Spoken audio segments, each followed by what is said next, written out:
Hello friends, welcome to Garg IAS and PSC classes. Friends, आज अपन इतिहास की प्राचीन भारत के इतिहास हम पढ़ रहे थे। तो इस लेक्चर सीरीज का चौथा वीडियो आपके सामने मैं ला रहा हूँ। इस दोस्तों अपन ने पिछले वीडियो में अपन ने मध्य पूरा पाषाण काल के तीनों पार्ट्स देखे थे, निम्न पूरा, मध्य पूरा और उच्च पूरा। फ्रेंड्स, जैसे मैं अभी ये वीडियो जो आपके सामने पेश कर रहा हूँ, जैसे इसमें थोड़ा सा बोर्ड की थोड़ा सा प्रॉब्लम्स है। तो क्या लॉकडाउन चल रहा है, इस कारणवश क्या है कि बोर्ड की व्यवस्था नहीं हो पा रही है। बस कई फ्रेंड्स ने कमेंट किए थे कि सर थोड़ा सा आप बोर्ड का यूज करिए, बोर्ड में पढ़ाइए। और समझ में तो अच्छा सा आता है, लेकिन थोड़ा सा कुछ डायग्राम्स होते हैं और कुछ शब्द रहते हैं, जैसे कुछ बच्चे नोट्स बनाते हैं तो उसमें थोड़ा सा प्रॉब्लम क्रिएट होती है। तो जैसे लॉकडाउन खुलता है और जैसी स्थितियाँ सामान्य होती हैं तो मैं जल्दी ही बोर्ड की व्यवस्था कर लूँगा और फिर बोर्ड में आपको पढ़ाऊँगा, तो आपको कोई प्रॉब्लम नहीं होगी। तभी जब तक दोस्तों बोर्ड नहीं आ रहा है तब तक आप कोऑपरेट करिए थोड़ा। तब तक अभी अपन ऐसी वीडियो डाल रहे हैं तो आप ऐसी वीडियो से पढ़िए, ठीक है फ्रेंड्स। अब आते हैं अपने टॉपिक पे। तो आज का हमारा टॉपिक है दोस्तों मध्य पाषाण काल, मीसोलिथिक पीरियड्स। अपन ने दोस्तों पिछले बार तो दोस्तों जो मध्य पाषाण काल है हमारा, मीसोलिथिक पीरियड्स, तो ये हमारा पाषाण काल और नव पाषाण काल, ठीक है, निम्न पूर्व पाषाण काल जो अपन ने पढ़ा था, तो इन दोनों के बीच एक संक्रमण का काल कहलाता है। जब अपन पूरा पाषाण काल पढ़ते हैं तो पूरा पाषाण यानी प्रीलिथिक पीरियड। तो जो प्रीलिथिक पीरियड जो हमारा होता है तो उसमें क्या रहता है कि जो हमारा मनुष्य जो था खाना बदोश जिंदगी जी रहा था, यानी कि खाना की तलाश में एक स्थान से दूसरे स्थान तक उसको जाना पड़ता था। शिकार पे ज़्यादातर जो अपने भरण पोषण के लिए शिकार पे ही ज़्यादा मनो। लेकिन जब हमारा मीसोलिथिक पीरियड्स आता है तो उस समय क्या हुआ था दोस्तों, मीसोलिथिक पीरियड से आने में जो हमारी पृथ्वी थी तो वहाँ की जो जलवायु में चेंजेस आने लगे थे। अब जो वहाँ पे क्या था, जैसे कई जगह बर्फ जमी हुई थी तो वो उस बर्फ की जगह अब घास के मैदान उगना शुरू हो गए थे। अब जो मनुष्य था तो मनुष्य ने थोड़ा सा कुछ नई नई टेक्निक्स का यूज़ करना शुरू किया इस काल में। मतलब एक बर्बरता भरे काल से वह थोड़ा सा हट के जीवन बिताने की कोशिश करना शुरू की। इस काल में मनुष्य पशुपालन आरंभ करता है। देखो हुआ क्या था, जैसे उसने प्रीलिथिक पीरियड यानी पूरा पाषाण काल में जैसे कई फल्स वगैरह खाए होंगे, फ्रूट्स वगैरह खाए होंगे, फ्रूट वगैरह उसने खाए और उन फ्रूट्स के जो सीड्स होते हैं, बीज, तो उसको मिट्टियों में जैसे फेंक दिए, ठीक। पानी गिरा, उनको पानी मिला और पोषण मिला। अब वो जो सीड्स थे वो सीड धीरे धीरे क्या हुए, बड़े हुए और पौधे बनने लगे। तो जब मनुष्य ने ऐसा देखा तो उसको लगा कि ऐसा भी मतलब हो सकता है कि जब हम कोई सीड्स डालते हैं तो उससे पौधा कैसे बनता है और वृक्ष कैसे उत्पन्न हो जाता है। तो ऐसा सोचा उसने और यह सोच ही उसको पशुपालन की तरफ खींच लेगी। पशुपालन के साथ साथ क्या करने लगा कि थोड़ा बहुत मतलब नाम मात्र की कृषि भी स्टार्ट हो गई। लेकिन मैक्सिमम पशु को पालने का जो उसका उद्देश्य था तो वो ऐसे पशु को पालना स्टार्ट किया जिससे उसे कुछ कुछ भी मतलब थोड़ा सा प्राप्ति हो, एंटरटेनमेंट कह लीजिए आप। जैसे सबसे पहला इम्पोर्टेंट क्वेश्चन है, इसको आप नोट कर लीजिएगा कि सबसे पहला पालतू पशु कौन सा था।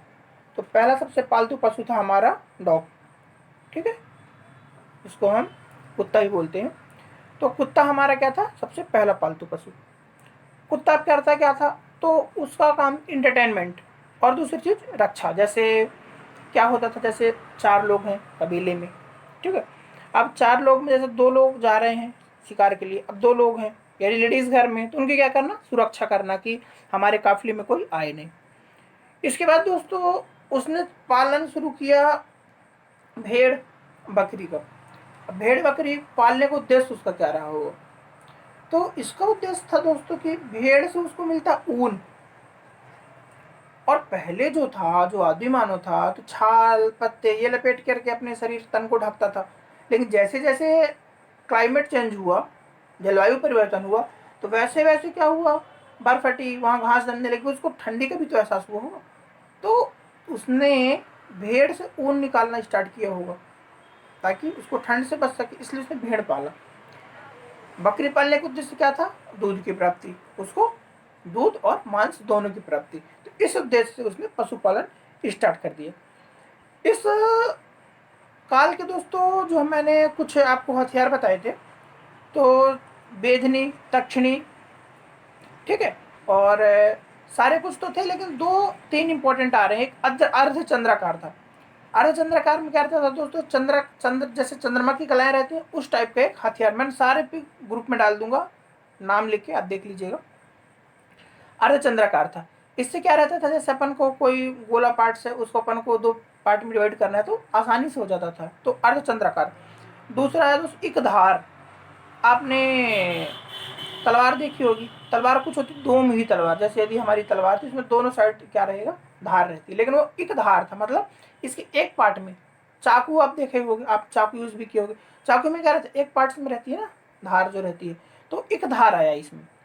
एक तीसरा मोस्ट इंपॉर्टेंट हथियार आया, तीर। कैसा तीर? नुकीला तीर, ठीक है। यानी कि हम ऐसा भी कह सकते हैं कि धनुष बाण की यहाँ पे इस्तेमाल करने लगे शिकार के लिए। लोग शिकार के लिए धनुष बाण का यूज भी होने लगा। दोस्तों अब यहाँ इनकी जो कल्चर जो होता है धीरे धीरे, यहाँ के मध्य पाषाण काल, जो मैंने आपकी पिछले लेक्चर में मैंने भीमबेटका की बात करी थी, तो भीमबेटका की जो गुफाएं हैं दोस्तों, तो वहाँ पर मध्य पाषाण काल के भी काफी सारे साक्ष्य हमको मिलते हैं। उसमें क्या है दोस्तों कि मध्य एक डायग्राम है, तो वहाँ पे एक व्यक्ति है, वह घोड़े के ऊपर सवार है और सामने एक शिकार जा रहा है, एक मृग जा रहा है, तो उसको घोड़े के ऊपर बैठ करके वह उसका शिकार कर रहा है। तो एक शिकार करते हुए हमको वहाँ पे आकृति दिखेगी। तो मध्य पाषाण काल में हमको ये भी मोस्ट इम्पोर्टेंट फैक्टर है। इसके बाद दोस्तों इसका जो अपना टाइम पीरियड जो रहेगा दोस्तों, तो ये करीब 5000 ईसा पूर्व अपन मान सकते हैं, 5000 BC। अब दोस्तों इस काल में दो तीन स्थान हैं जहाँ से अपन कुछ साक्ष्य मिले। मध्य प्रदेश का एक मोस्ट इम्पोर्टेंट आदमगढ़, इसको आप नोट कर लीजिए। मध्य प्रदेश में आदमगढ़ और राजस्थान में बगौर जो था, यह पशुपालन का मुख्य केंद्र था। मैंने क्या बोला, पशुपालन के साथ चांस मिल रहे हैं अपने को ना, तो ये हुआ है अपना। इसके बाद दोस्तों यहाँ पे यहाँ के जो लोग थे थोड़ा बहुत क्या हुआ था, विकसित होने लगे थे, ठीक है। जैसे कि श्रृंगार करने लगे थे, आभूषण वगैरह का यूज करने लगे थे, ठीक है। क्योंकि हमको कुछ साक्ष्य जो मिले हैं तो आभूषणों के निर्माण से भी मिले, ठीक है। और यहाँ पर का जो लघु पाषाण उपकरण है, छोटे छोटे जो थे, ठीक है, जैसे आपने पेबुल वगैरह बताया था, पेबुल, चॉपर, चॉपिंग, तो यहाँ पर भी थोड़ा थोड़ा सा ज़्यादा मात्रा में यूज होने लगा था। फिर दोस्तों यहाँ पे अपन देखते हैं मोस्ट इम्पोर्टेंट कि यहाँ के जो पर्सन्स हैं, तो अंतिम संस्कार जो अपन करते हैं उसकी प्रथा यहाँ पर प्रचलित हो गई थी। क्योंकि हमारे पास तीन जगहें मिली, जैसे एक जगह मिली हमको महदाह। महदाह में क्या हुआ दोस्तों कि महदाह नामक जो जगह है वहाँ पर हमको कम 28 कब्रें मिली। 28 कब्रें में हमको दो जो है युगल कंकाल मिले। युगल कंकाल मतलब, युगल मतलब यानी कि एक मेल और एक फीमेल। तो मेल और फीमेल को क्या, दोनों को साथ में इकट्ठा करके दफनाया गया है। अपन ये अनुमान लगा सकते हैं कि हो सकता है कि वो दोनों हस्बैंड वाइफ रहे हों, या फिर कुछ भी, मतलब उनका जो भी कारण रहा हो, लेकिन अपन ये बोल सकते हैं कि उन दोनों को युगल आपको एक समाधान के साथ मिले यहाँ पर। फिर इसके बाद दोस्तों वहाँ पे 35 गड्ढ चूल्हे मिले। गड्ढ चूल्हे मतलब गड्ढा जो रहता है ना, अपन क्या करते हैं, जमीन रहती है, अपन जमीन में अपन क्या करते हैं, खोदते हैं। खोदने के बाद क्या करते हैं, आधे स्पेस में एक रॉड लगा देते हैं और यूं मतलब ऐसे खोद देते हैं, तो यहाँ पास अपनी लकड़ी लग जाएगी और ऊपर अपन कुछ भी पका सकते हैं। तो इस प्रकार के हमारे 35 खड्डे मिले। कहाँ से प्राप्त हुए? महादाह से। फिर दूसरा दोस्तों आता है दमदमा। दमदमा में दोस्तों हमको 41 प्रकार की कब्रें वहाँ पे मिली। और मोस्ट इंपोर्टेंट बात यहाँ की एक ये है कि यहाँ पे 3 समाधान मिले, यानी कि 3 मानव को एक जगह में 3 मानव को इकट्ठा दफना दिया गया। अब 3 मानव कैसे आप सोच सकते हैं, मतलब ऐसा कुछ क्या हुआ। तो ये हो सकता है कि यदि हो सकता है कि जैसे एक परिवार के व्यक्ति एक साथ उनकी डेथ हुई हो तो दफना दिया गया हो, अपन अनुमान लगा सकते हैं क्योंकि अपन को वहाँ से साक्ष्य मिला है। अपन एक्यूरेट बात वहाँ पे नहीं कह सकते कि क्या उनका रीज़न था, ठीक है। तो ये हो गया। फिर दूसरा दोस्तों अपन को एक जो दमदमा में एक दमदमा का जो उनका पैटर्न था सबको दफनाने का, तो दोस्तों ऐसा था कि जो उनका सर जो रहता था, ये सर है और ये पैर है, तो ये सर जो है उनका तो पश्चिम की तरफ और जो पैर थे वो पूर्व की तरफ करके दफनाते थे। लेकिन एक लागनाथ जगह है, तो लागनाथ में क्या करते थे, उल्टा था। उनका जो सर जो रहता था तो पूर्व की साइड रहता था और पैर जो रहते थे पश्चिम की साइड रहते थे। ये भी मतलब तो हो सकता है उनका कुछ ऐसा भी रहा होगा, जैसे जो दमदमा वाली जगह है तो उनका सर जो है कहाँ पे रख रहे हैं, पश्चिम में, और यहाँ पे पूर्व। तो मेरे हिसाब से ऐसा जब यहाँ पश्चिम में उनका सर है और पैर पूर्व की तरफ दफना रहे हैं, तो अपन ऐसा अनुमान लगा सकते हैं कि वो लोग इंद्र की पूजा करते रहे होंगे, अग्निवायु की पूजा करते रहे होंगे, ठीक। और जो लागनाज में जो दफना रहे हैं तो उनका जो अपन देख रहे हैं कि सर जो है, ठीक है, पूर्व की तरफ और जो पैर जो पश्चिम में, जो पैर पश्चिम में जा रहे हैं इसका मतलब ये अपन मान सकते हैं कि लागनाज में जो अपन को मिला है कि ये लोग सूर्य की पूजा करते थे, इसलिए इनके जो दफनाने का पैटर्न है तो सूर्य की तरफ पैर नहीं रखना हुआ, इसलिए इनने क्या किया, पूर्व की तरफ क्या किया, सर किया और पैर जो है पश्चिम की तरफ। अभी करंट में अपन क्या करते हैं, कभी भी अपन पूजा करते हैं तो पूजा के लिए सबसे यथोचित उच्च श्रेष्ठ दिशा कौन सी रहती है, पूर्व। कलश का दीपक जो अपन रखते हैं वो भी उसकी दिशा किस साइड रहती है, पूर्व की साइड। पूर्व और उत्तर, उत्तर पूर्व ही बेस्ट रहती है, ठीक है। दक्षिण जो है अशुभ मानी जाती है, रीजन कोई होगा उसमें अपन को नहीं जाना, ठीक है। तो ये अपन को कॉन्सेप्ट वाइज समझ के भी चलते चलना है कि मतलब आखिर उनने ऐसा किया क्यों होगा, ठीक। देखो दोस्तों, जब अपन प्राचीन भारत का इतिहास पढ़ रहे हैं पाषाण काल, तो इसमें से अपन को साक्ष्य मिले हैं तो अपन अनुमान लगाया गया है।